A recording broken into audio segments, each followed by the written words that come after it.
Hi there, it's Alan Winters from House Hunters International here in SoRo in Baja, Mexico. And I want to talk to you about lifestyle, your lifestyle.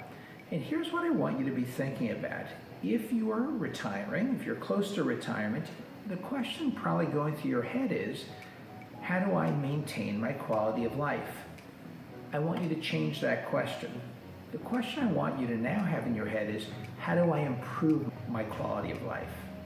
And if you're looking to buy a second home, a vacation home, I want you to be thinking about how do you maintain all the standards you're accustomed to and not compromise on anything. That's what I'll be talking about today. What it's like to live here. What is your quality of life going to be like?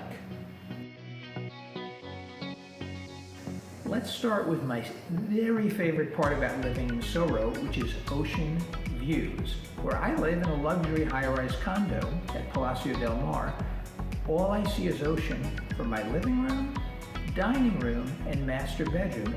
And I'm often on my computer. I'm often doing Skype calls or Zoom calls. And I position my computer so the entire time I'm working, beyond the computer is just blue ocean and waves and blue skies. The entire length of SoRo from K38 to K58 is the beach. And there's a lot of beautiful sandy beaches. In fact, what I like to do is go to one of them and just walk for 45 minutes straight. I might pass 5 or 10 people, maybe a few horses, but it's incredibly peaceful and serene. The views in the beach only really matter if the weather is good. So what's the weather like here? It's pretty much like a day in San Diego, which many people consider the best weather in the United States.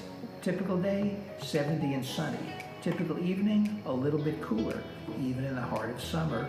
And it's really great in the winter, where it's still 60, 70 degrees and sunny almost every day.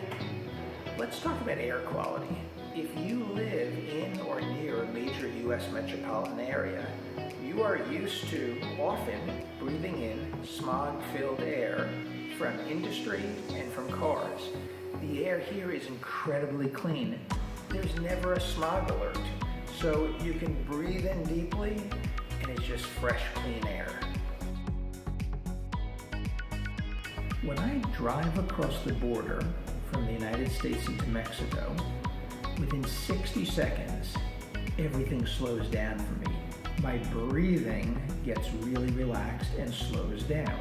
When I enter SoRo, I enter an environment where everybody is moving at a really relaxed, comfortable pace. No more rushing.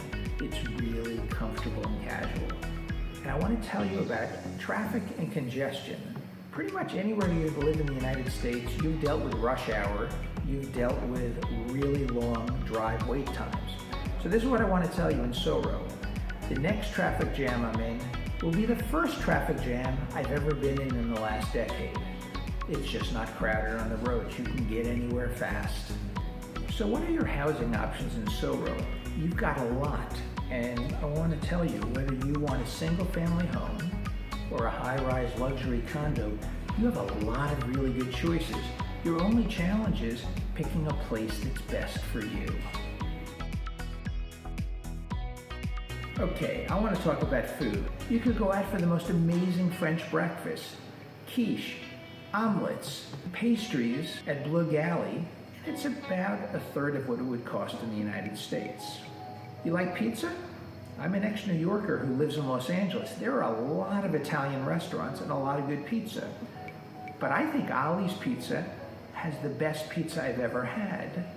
And next door to Ollie's Pizza is Brown Dog Gelato, with gelato making machines imported from Italy.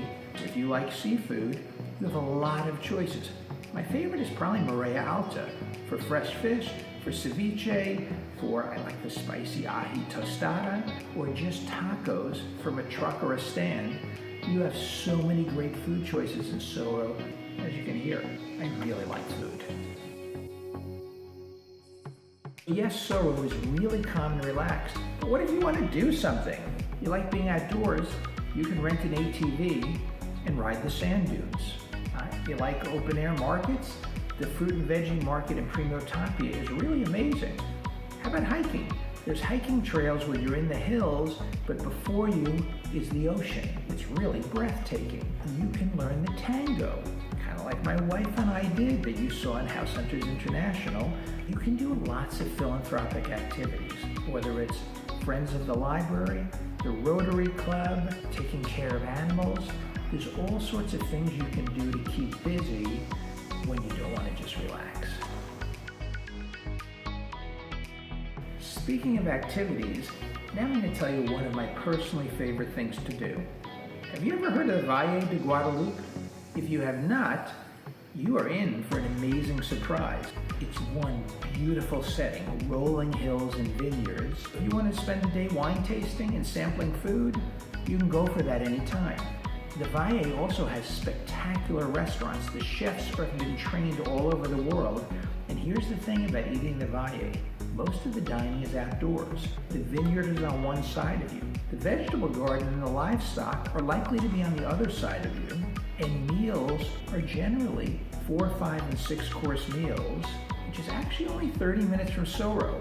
So if you show up at 6 o'clock, you're going to have dinner, see the sunset. When you come down here, I highly recommend you go to the Valle.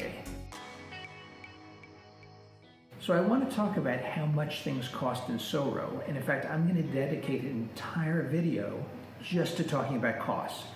But to give you a broad sense of things, whatever you're thinking of buying or spending money on is going to cost half or 2/3 less than it does in the United States. So your money goes so much further. And I'm talking about everything from housing to property taxes to services to veterinary costs, and the list goes a lot longer than that.